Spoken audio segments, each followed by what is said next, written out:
वसंतराव लांडे या गावचे सरपंच मगाशी या भागाच्या प्रश्नाबद्दल बोलले। आदिवासी भागातला प्रश्न महत्वाचा प्रश्न जो आहे तो प्रश्न आहे पाण्याचा प्रश्न। पावसाळ्यात प्रचंड पाऊस पडतो आणि उन्हाळ्यामध्ये प्यायला पाणी नसतं आणि म्हणून त्यांनी मागणी काय केली की ज्या दोन नद्या आहेत दोन नद्याच्या संगमावर एखादा बंधारा व्हावा, त्या ठिकाणी पाणी अडवलं जावं, एक छोटंसं धरण म्हणा, त्या धरणातला पाण्याचा उपयोग शेतीसाठी होईल आणि पिण्यासाठी होईल। बरेच दिवस झाले आजनावळ्याबद्दल वेगळं प्रेम आहे, गोविंद बाबा आहेत तर दगडू लांडे गेले वाटते। त्या दोन लोकांनी एवढं प्रेम केलं, इतकं प्रेम दिलं की आजनावळ्यात आल्यानंतर आपल्या आजोळी आलो अशा प्रकारची भावना माझी सातत्याने झाली। म्हणून या गावाबद्दल खूप आस्था आणि आपुलकी वाटते आणि म्हणून जाहीरपणाने सांगतो अमोल अतिशय हुशार आहे, अमोल अतिशय अभ्यासू आहे, डॉक्टर आहे आणि तरुण तडफदार आहे।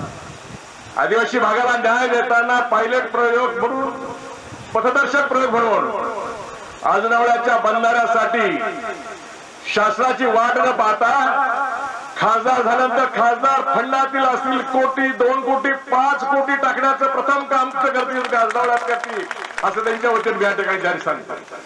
तरी गरज आहे, गरजवंताला पहिला न्याय मिळाला पाहिजे।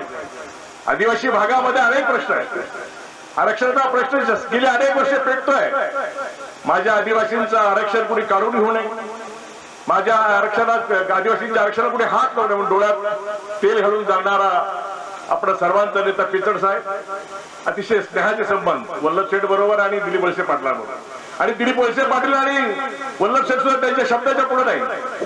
साहेब काय करायचं, कुठल्या आदिवासी माणसाला संधी द्यायची, त्याला कुठे संधी पदावर देऊन ठेवायचं।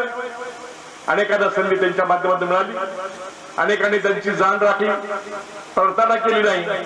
पण आज जे पाहतोय मी, संधी देऊनही एक आदिवासी वादळ नावाचं, वादळ कसलं वावटळ आहे ते, वादळ नाही, वादळ फार मोठं असतं, वावटळ येण्यासारखं भरकटं सुटलं इकडं तिकडं इकडं तिकडं। अरे आपल्या जन्माला राजकीय दृष्ट्या कुणी घातलं, आपली काळजी कुणी घेतली, पण मला कळलंय तो मी आता हजरलोय, तुझ्या लक्षात आले का प्रभाव बदललाय। आदिवासी जनता सगळी काँग्रेसच्या आणि राष्ट्रवादीच्या बरोबर आहे। आपण चुकीच्या मार्गावर भगवत कपडे घालतोय, परिधान करतोय आणि म्हणून वेळासारखे भरकडं सुटलो तर लोक आपल्याला माफ करणार नाही। त्यांनी माझ्याशी फोन करून सांगितलंय, परवा सांगितलंय, आता खरं बोलायला काय हरकत नाही। साहेब माझी पोची झाली म्हणलं, तिकडं फ्लेक्स छापले आणि माझा फोटो राहील त्याच्यावर। आदिवासींचा सन्मान कुठे होतो, आदिवासीचा सन्मान होतो तो राष्ट्रवादी काँग्रेसमध्ये आणि काँग्रेसमध्ये, ह्या गेल्या अनेक वर्षांची परंपरा आहे।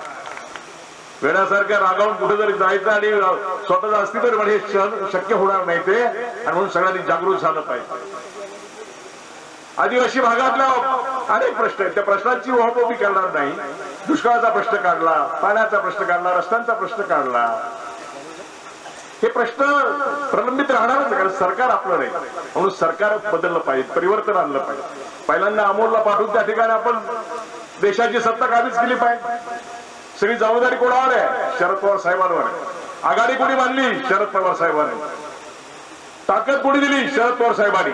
आणि म्हणून ह्या वयामध्ये, उतार वयामध्ये शरद पवार साहेब जे काम करतात त्याची जर उतराई व्हायची असेल खऱ्या अर्थानं, तर सगळ्यांनी या ठिकाणी आम्हाला समर्थपणाने पाठिंबा दिला पाहिजे असं म्हणलं ते चुकीचं होतं। ही गरज आहे, ही गरज आहे।